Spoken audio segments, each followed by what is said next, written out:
More than 25,000 people will put their endurance to the test this weekend in this weekend's Los Angeles Marathon. But is long-distance running bad for your health? Parvati Shallow is the health editor for CBSNews.com, and she joins us now with some answers. This is really interesting because what is really considered long distance? Christine is just like for full disclosure. Christine runs marathons and is running the New York half marathon. I don't run marathons. I ran one marathon, and I'm running the half marathon on Sunday in New York City. Half marathon is totally fine. And what we don't want people to do is to stop running altogether. There's a study that's come out that says if you're training a lot and running long distances over time, it can have a negative effect on your heart, the buildup. I always knew that exercise was bad. No, so what is this negative effect?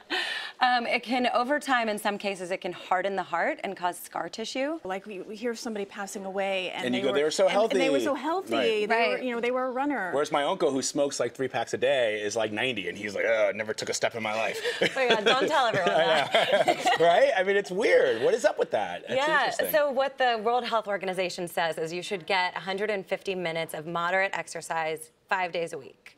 So not 5 days a week, but for the overall for a week. So that's 30 minutes a day, 5 days a week. If you're running way more than that when you're training for a marathon, that can be a problem. But marathon runners aren't normally doing it just to get in shape. They have the community aspect, you know, the charity organizations. Yeah. And it's not the marathon really that they're working towards. It's just getting through the training. Right. Right. That's the story. You talked about, though, both of you were talking earlier about the runner's high and how that has benefits for the person who's running the marathon. But there's also that wall, right? Is that at the end of the high, or I don't know how that works?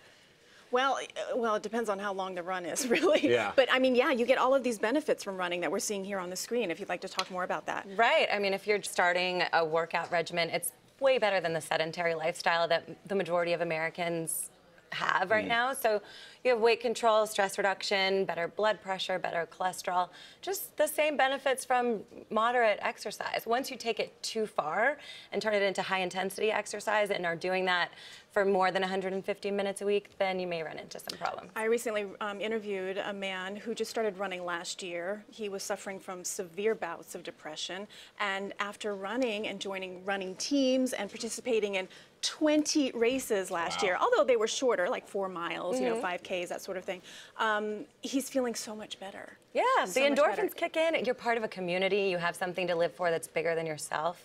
These are all good reasons to do 5Ks or 10Ks. Maybe just limit it to 1 marathon.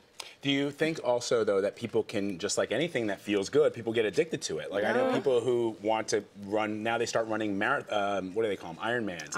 Ultra Ironmans. I had a girlfriend that did that for her honeymoon. What? Did an Ironman for her honeymoon. I'd be like, here's the divorce papers. Sign right here.